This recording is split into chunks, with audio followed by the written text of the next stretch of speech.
Nouveau carnet, nouvelle présentation du journal de Pi, journal de projection, d'intuition, d'introspection. C'est un art journal un peu spécial avec un processus que j'ai inventé il y a maintenant 2 ans et demi sur me poser chaque semaine sur une page avec mes projections, ce que j'anticipe, les intuitions que j'ai par rapport à cette période, cette semaine, parfois ce mois aussi, ça c'est dans l'abonnement. Et ensuite, je mets tout ça sous forme de couleurs, de textures, de matières, de motifs dans mon art journal. Donc vraiment de façon créative, c'est un rituel qui me permet de bien commencer ma semaine. Depuis, de nombreuses personnes ont rejoint le mouvement de ce journal créatif. Donc si ce n'est pas encore le cas, n'hésite pas à commencer dès aujourd'hui ce processus. Il n'y a pas de moment idéal pour commencer. À partir du moment où l'envie te prend, c'est le bon moment. Au fait, je suis Marie de l'âme du féminin. Je t'aide à développer ton super pouvoir créatif en stimulant ton inspiration, ton intuition et ton savoir-faire artistique grâce à la pratique de l'art journaling. Pour cela, j'ai développé 3 outils qui sont à ta disposition. Le jeu de l'âme des créatifs qui te permet de tirer des consignes artistiques au sort. L'abonnement de l'âme du féminin qui est une espèce de Netflix de l'art journal où je partage énormément de tutoriels, d'astuces et de savoir-faire artistique. Et enfin, la créative alchimie où j'organise et je regroupe des artistes, une vingtaine d'artistes chaque année pour découvrir leurs univers artistiques, créatifs, leur processus de création et pour devenir toi aussi une expert en art journal, trouver ton propre style et t'épanouir dans cette pratique. En attendant, aujourd'hui, on se consacre à ce petit carnet. Et coucou, chers art journalistes, c'est parti pour la 20e page du journal de Pi, journal de projection, d'intuition, d'introspection dans ce nouveau carnet. Alors, avant de t'expliquer le tirage du jeu de l'âme que j'ai fait, je voulais te parler un peu de l'histoire de ce carnet parce que chaque carnet a une histoire. Ici, c'est un carnet que j'ai réalisé en atelier avec Cécile Bleuze. C'est à l'époque où elle avait sa boutique encore sur Miramas. Actuellement, elle propose encore ses carnets. Alors, il faudrait que je vois si elle a toujours sa boutique en ligne, mais en tout cas dans des boutiques de créateurs. Elle en réalise beaucoup moins qu'avant parce qu'elle a une activité à côté. Et tu vois que c'est un carnet. Alors, j'ai pu faire moi-même la couverture. C'est ça qui était formidable. Elle nous a guidés pendant l'atelier sur la structure. Et ici, on a du papier qui est au moins du papier 200 grammes par mètre carré, donc assez épais. Et le format est idéal pour accueillir mon fonctionnement de journal de Pi parce que c'est un format pas très grand. Alors ça va me changer un petit peu parce que là je suis en format paysage et plus en format portrait. Mais voilà, j'ai quelques pages et je me dis qu'il va être parfait pour finir cette année 2026. Si tu veux en savoir plus sur Cécile Bleuze, je te mets le lien sous la vidéo. Elle a collaboré également sur quelques éditions de la Créative Alchimie en 2021, 22 et 23, si mes souvenirs sont bons. Et elle propose aussi dans ses ateliers la réalisation de structures un peu comme celle-ci. Ça ne sera pas la même, mais un petit peu comme celle-ci. Pour passer maintenant au jeu de l'âme des créatifs, mon tirage du jour pour ma réalisation de la 20e page, j'ai tiré 2 cartes comme chaque semaine. Ici, j'ai tiré 2 cartes éthers. Éthers, on est sur les prompts, sur les thématiques à explorer dans son art journal. Et je vais t'expliquer comment moi je les interprète aujourd'hui et comment je vais transformer en fait ces prompts en consignes artistiques. J'ai donc la carte invisible et la carte aura. Et là, tu vas me dire, oui, alors moi, si je tire ça, je reste un petit peu dans le flou. Et moi, j'adore ces cartes-là, en fait. Invisible, on peut aussi bien exploiter une thématique qui nous parle de l'invisible, donc ce qu'on ne peut pas voir de prime abord. Ça peut être nos valeurs, nos croyances. Là, tu vois, j'ai marqué les cieux, donc pourquoi pas les religions. Ça peut être tout ce qui va être de l'ordre de l'impalpable. Ça peut être des émotions aussi qui sont invisibles. Voilà, tout ce qui va être attrait comme ça à la réflexion mentale, j'allais dire, qu'on ne peut pas voir.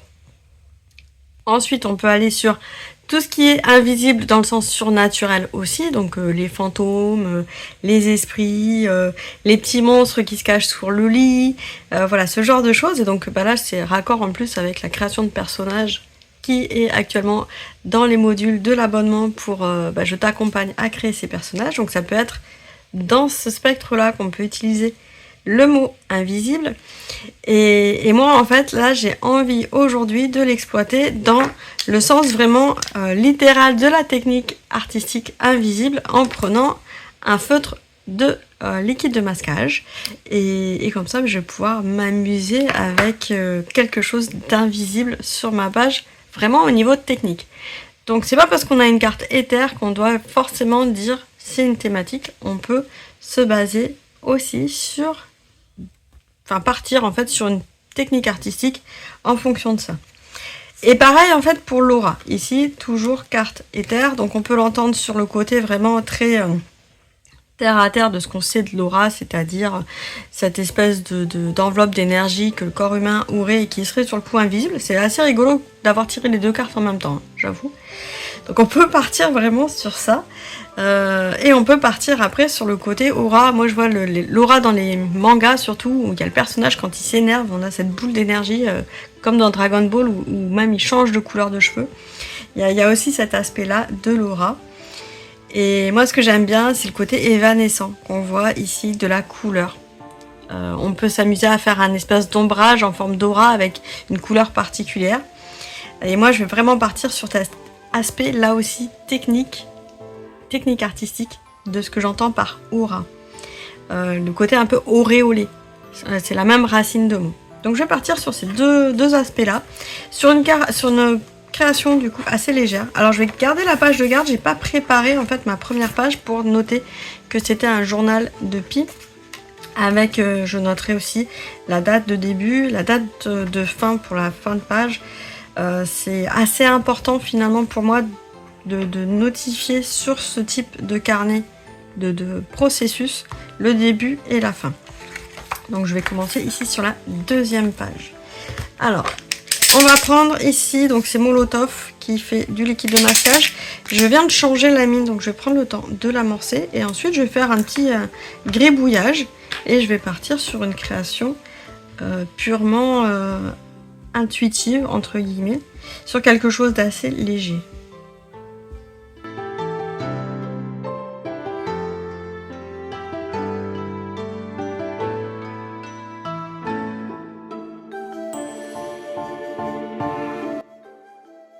Alors ensuite je vais préparer mon fond avec un peu d'aquarelle. Là, enfin je vais continuer plutôt mon fond. Donc là on est sur une forme de... J'ai essayé de refaire un bambou. Alors c'est jamais très évident pour moi de réaliser des formes dessinées de façon assez nette avec un feutre de masquage. C'est toujours mieux que de le faire avec un pinceau en trempant dans le liquide de masquage. Mais bon. Voilà, et là je vais faire cet effet un peu aura. Alors pourquoi le bambou? Parce que normalement en fin de semaine, si tout va bien, on devrait visiter une bambouserie pas très loin de chez moi. Et donc m'immerger un peu comme ça dans la culture japonaise. Ah, j'ai pas prévu de papier à mettre en dessous. Donc il y a ce côté un peu printemps là que j'ai envie de me reconnecter. Un peu de légèreté aussi. Donc... c'est ça que j'ai envie de retranscrire dans ma création aujourd'hui. Alors, là, tu vois que le papier réagit un peu... Alors, il réagit un peu bizarrement, mon papier, parce qu'en fait, il est vieux. Et je vois que l'humidité, elle passe un peu en dessous. Un petit peu de vert ici. Hop, je joue un peu avec le côté vert aura. Et tu vas voir que j'ai pas fini de m'amuser avec... les couleurs. Donc là je vais faire déjà sécher. J'ai pas envie forcément que tout soit très coloré parce que je vais m'amuser après avec des tampons. Juste remettre un petit peu de vert ici, hop, plus foncé. On va déjà faire sécher ensuite cette première couche et ça sera très bien. Et oui, parce que là avec tous les ponts du mois de mai, on arrive avec avec autre chose quelque part en priorité que le travail, que le quotidien. Je sais pas toi, mais moi c'est un peu ça qui vient là avec ces jours-là. Alors il y a encore un petit peu d'humidité là en pourtour de page, mais c'est pas grave. je vais continuer parce que j'ai envie de continuer avec l'aspect aura de ma carte. Et là, je vais prendre des tampons, des néocolores et je vais coloriser les tampons avec les néocolores. Ça va me faire un effet tamponné pas très net. Et donc, je vais continuer comme ça à travailler avec l'aura de la carte du jeu de l'âme. Hop. Donc ici, un spray avec de l'eau. Et j'adore cette pratique-là de création. Et l'avantage aussi, c'est qu'on peut changer les couleurs dessus. Avec un encreur, on ne se le permet pas toujours parce qu'il y a un risque d'abîmer nos encreurs, de faire des mélanges de couleurs dessus. Puis après, c'est vite compliqué. Là, on peut mélanger nos couleurs sur les tampons et faire des effets assez sympas. Par contre, c'est vrai que le motif tamponné est jamais aussi net que quand on utilise de l'encre. Donc c'est là à savoir quel effet on veut avoir. Moi, je voulais pas forcément celui-là. Celui-là, il va être bien. Voilà. Hop. Et je vais en prendre un dernier un peu plus foncé de vert. Et on peut créer comme ça aussi des nouvelles couleurs. Hop. Alors, je vais peut-être commencer par ici. J'aurais dû prendre un brouillon en dessous. Bon, c'est pas grave. Hop.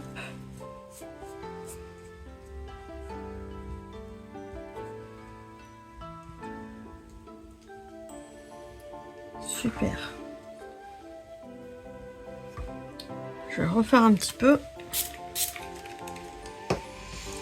Alors, je vais en profiter pour parler de l'actualité aussi, de l'âme, du fait main, donc le jeu de l'âme, comme tu le vois ici, hop, je le remets sous la caméra. C'est un jeu qui est exclusivement disponible dans ma boutique de l'âme du fait main. Il va te permettre de tirer au sort des consignes artistiques. Il est toujours disponible en vente uniquement dans ma boutique en ligne. Et il est en déstockage, donc il faut en profiter. Il en reste pas énorme non plus. Donc j'allais dire, n'attends pas si vraiment t'as envie. On peut l'expédier un peu partout. En francophonie, dans les dom-toms également. Est-ce que je le mets là directement? Oui, je vais le mettre comme ça en direct. Allez. Je vais monter un peu. Voilà, le désaxer un petit peu. Oui, donc je peux l'expédier via Mondial Relais, via la Poste Colissimo. Donc il y a même des gens qui l'expédient sur leur lieu de vacances, dans les Mondial Relais sur leur lieu de vacances. Ça peut être pratique. En général, c'est expédié. Moi, dès que j'ai la commande, en 2-3 jours, même pas, voire parfois même le jour même, c'est déposé dans le Mondial Relais près de chez moi, chez le transporteur. Et après, ça part. Et même s'il y a des jours fériés, etc., je le dépose entre deux et tout se fait bien. Enfin, au niveau de la logistique des transports, c'est assez impressionnant parce que tout se fait bien et tout se fait vite. Et on peut se faire livrer même sur des lieux de vacances. Je trouve ça assez impressionnant. Hop. Ensuite, dans l'abonnement, ce mois-ci, on est sur les personnages. J'en parlerai un peu plus là dans la newsletter. D'ailleurs, si tu n'es pas encore inscrite à la newsletter de l'âme du fait main, c'est vraiment le moment pour s'inscrire. Je vais te parler aujourd'hui de personnages, de pourquoi c'est intéressant d'apprendre à créer ses propres personnages pour exprimer ses concepts, ses émotions, Ah, j'ai mis un peu trop d'eau là, ça va pas le faire. Ça bulle, hop, j'enlève un peu d'eau, on recommence. Donc voilà, apprendre à s'exprimer en créant ses personnages, en trouvant son style graphique aussi. C'est pas évident de trouver son style graphique. J'en reparlerai aussi, j'espère avoir le temps de refaire une vidéo sur justement les styles graphiques dans les personnages, comment moi j'en suis venue en fait à te proposer ce module dans l'abonnement. Je rappelle, l'abonnement il est à partir de 11 € par mois, c'est à peine le prix d'un abonnement Netflix et je t'accompagne dans tous les tutoriels qui sont à disposition. C'est vraiment il y a plus de 150 vidéos, chaque mois j'en rajoute. On a des rendez-vous en direct, donc je réponds en même temps à toutes tes questions en direct. Puis si c'est du préenregistré ou du replay, je réponds aussi aux questions en décalé. T'es pas toute seule avec ton art journal. Super. Et là, qu'est-ce qui me vient? Là, il me vient en fait que ça serait bien de faire un petit splash quelque part. C'est ma pochette de vendredi dernier où je me suis amusée à faire des splashs. Et là, j'aimerais faire des petites auréoles. On va partir sur du jaune citron. C'est le même là. Hop là, on va mettre un petit peu d'eau. Et continuer à faire ces effets là. Donc voilà, il y a l'abonnement qui est toujours disponible. Prochaine masterclass, c'est vendredi de la semaine prochaine. Hop là. Où on va explorer le style crayonné des Hokai. Donc là, ça va être assez rigolo parce que c'est un style graphique japonais avec toute la folie quelque part du Japon. Quand on parle de surnaturel au Japon, c'est un truc juste énorme. Il y a beaucoup d'imagination, beaucoup de créativité aussi dans ce registre-là. Donc c'est assez inspirant, je trouve. Tac. Alors, j'ai un peu de rouge, je vais le mélanger, ça va faire du orange. Sympa. Tac. Et ensuite, on a toujours la Creative Alchemy. Là, il y a la 11e, je crois, expérience qui va se débloquer. On va être avec Ilan. Expérience en lettering, mais pas que. Et d'ailleurs, Ilan qui est en train de sortir un livre sur ses réflexions du mot artiste et de la créativité et qu'est-ce que ça signifie pour elle, parce qu'elle elle a plusieurs casquettes artistiques, en fait. Et donc, elle s'est posé la question longtemps de qu'est-ce que signifiait pour elle le fait d'être artiste. Et je trouve ça toujours très pertinent. Donc n'hésite pas, il suffit de chercher Ilan avec Ulule. Et son livre est en cours de financement participatif. Il ne faut pas tarder pour l'aider dans cette aventure. Parce que ça a toujours une durée limitée, hein, les financements participatifs. Hein. Le jeu de l'âme aussi a été créé par financement participatif. Donc c'est un outil qui est juste exceptionnel parce que ça permet de développer comme ça des projets sans forcément faire appel à des banques, sans forcément faire appel à des très très grosses levées de fonds. Hop là. Et ça permet de propulser assez rapidement des projets aussi. Alors, je vais faire sécher tout ça et ensuite je vais enlever le liquide de masquage. Alors ça c'est le moment que je préfère, c'est quand on arrive pour révéler plutôt les dessous du scotch de masquage et voir en fait le contraste qui se crée.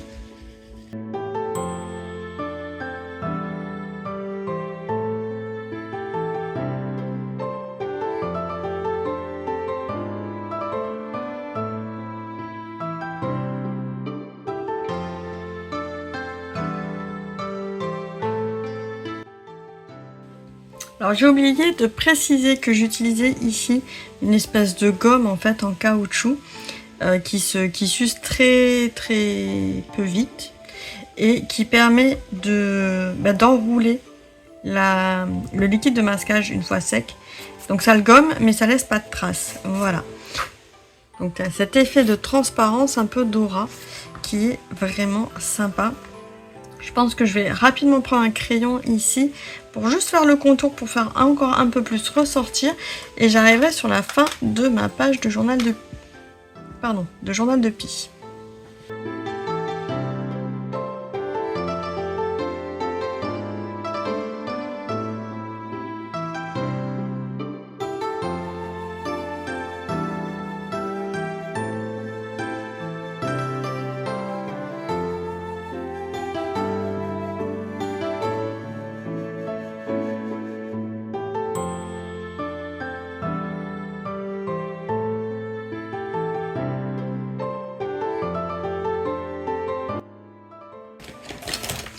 La dernière touche pour continuer avec ce côté invisible, aura, transparence, parce que tu vois ici on a déjà l'aura, la transparence, l'invisible. Je vais utiliser un stylo gel roll blanc pour faire des petits effets sur ici la fleur de lotus.